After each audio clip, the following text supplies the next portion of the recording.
तो आप सबों का स्वागत है हमारे YouTube channel Ganesh English classes 0.1 में। और आज मैं आपको class 10th NCERT A tiger in the जू से कुछ क्वेश्चन जो आपके एग्जाम के लिए बहुत इम्पोर्टेंट है उसे मैं बताने और समझाने वाला हूँ। बस आप एक बार उसे समझ जाएंगे तो इस पोयम से संबंधित कोई भी क्वेश्चन होगा आप उसे इजी तरह से सॉल्व कर सकते हैं बिना कोई हेजिटेशन का। तो दोस्तों आप बस ध्यान से सुनने का प्रयास करेंगे और मैं आपको बहुत ही सिंपल तरीके से इन क्वेश्चनों को बहुत ही आसान भाषा में आपके बीच पेश करने वाला हूं। बस आप देखते ही देखते तुरंत समझ जाएंगे।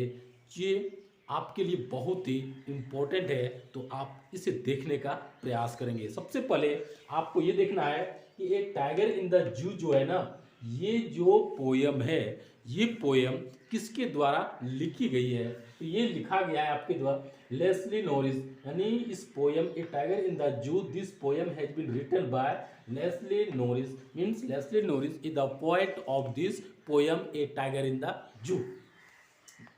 फर्स्ट क्वेश्चन है how does the tiger feel in the cage. Means वो जो टाइगर था उस टाइगर को केज में बंद कर दिया है तो उस केज में यानी उस पिंजरे में वो कैसा महसूस करता है, क्या उनकी परेशानी है, वो क्या क्या करते हैं, इसके बारे में हम लोग समझेंगे। तो सबसे पहले ये है कि the tiger feels greatly trouble and unhappy in the cage always. यानी जो टाइगर को उस पिंजरे में रखा गया है तो उससे क्या हो रहा है, बहुत ट्रबल हो रहा है, परेशानी हो रहा है, प्रॉब्लम हो रहा है। क्योंकि एक जंगल में घूमने वाला जानवर जो जंगल का शेर कहलाता है उसको जब हम एक पिंजरे में रख दिए हैं तो उसको प्रॉब्लम तो होगा ही, तो उसको ट्रबल हो रहा था। और दूसरी बात क्या है, वो अनहैप्पी था यानी उदास था। हम जानते हैं किसी भी इंसान को यदि उसे हम बंद कर देते हैं तो उससे अनहैप्पी महसूस तो 100% होगा ही होगा। तो टाइगर कैसा था, तो टाइगर को क्या प्रॉब्लम हो रहा था, तो टाइगर सबसे पहले उसको बहुत ट्रबल बहुत परेशानी फील हो रहा है और वो बेचारा क्या है, वो दुखी है। अगला है there is no alternative for it लैपटॉप रोरिंग ग्रोविंग एंड स्नार्लिंग। यानी इसके पास कोई भी एक्स्ट्रा वर्क नहीं था, बस कुछ काम था।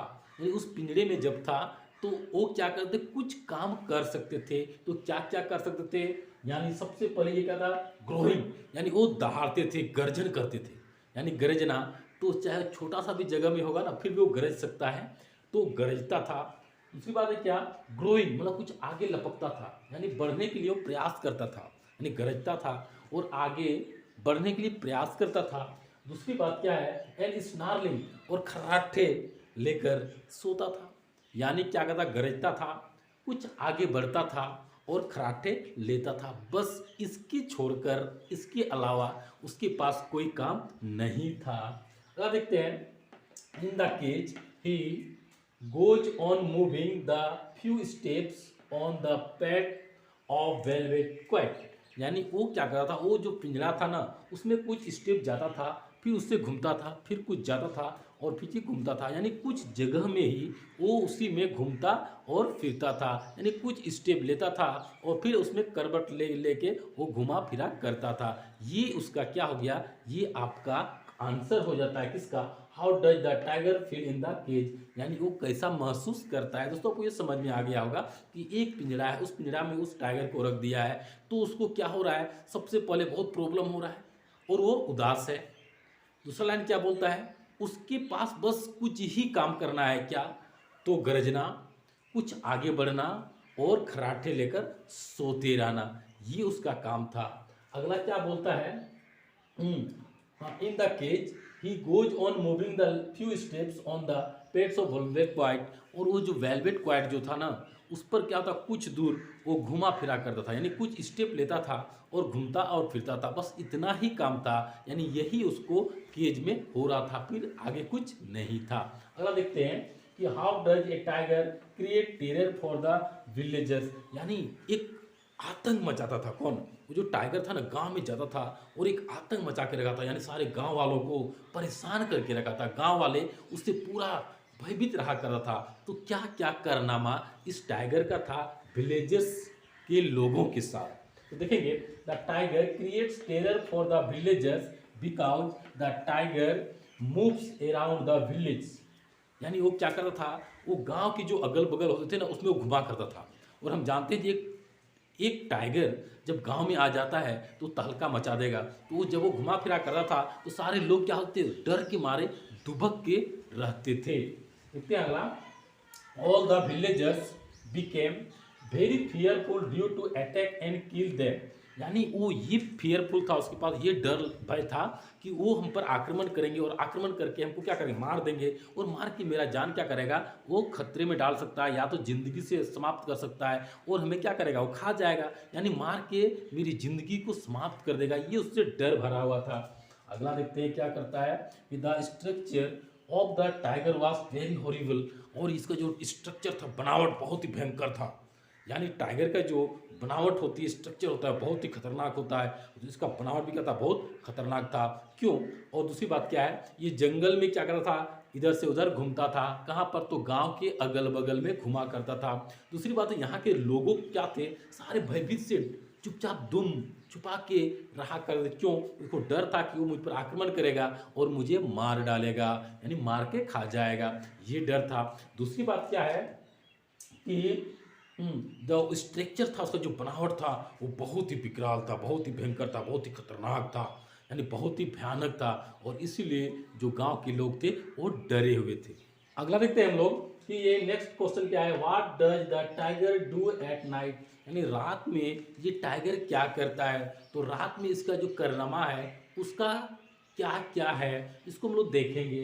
तो आंसर है, the tiger moves everywhere at night and does not rest. यानी ये रात में क्या करता है, पूरा जहां मन तहां, जिधर मन तिधर क्या करता है, ये घुमा करता है और कभी भी रात में ये आराम नहीं करते हैं। अगला है, it hears the last voice of the patrolling car. और पेट्रोलिंग कार जो है उसका लास्ट वॉइस है, उसको भी क्या करता है, सुनने का काम करता है। यानी ईट का अर्थ हो गया यहाँ पर टाइगर, ठीक है। And its eyes are very sharp. और इसका जो आंखें हैं बहुत ही क्या है, बहुत ही शार्प है, बहुत चमकीला है और बहुत ही तेज है। यानी इस आंख का प्रयोग वो रात में करता है। और क्या करते, it uses them and stairs the brilliant stars. और इसका प्रयोग करके वो रात में क्या करता है, टकटकी लगाकर पूरे तारों को देखने का प्रयास करता है। यानी इसकी जो है ना, ये रात में पूरा इधर से उधर जहां मन तहां हमेशा घूमते रहता है और कभी आराम नहीं करता है। कौन? तो टाइगर। दूसरी बात क्या है, इसकी आंखें जो है ना बहुत शार्प है, तीव्र है। और ये क्या करता है, इसका प्रयोग वो रात में ब्रिलियंट स्टार्स को देखने का प्रयोग करता है। और जो पेट्रोलिंग कार होता है उसको भी सुनने का प्रयास करता है। यानी इस प्रकार तमाम क्वालिटी इस टाइगर में रात को देखने को मिलता है और रात में ये कारनामा करते हैं।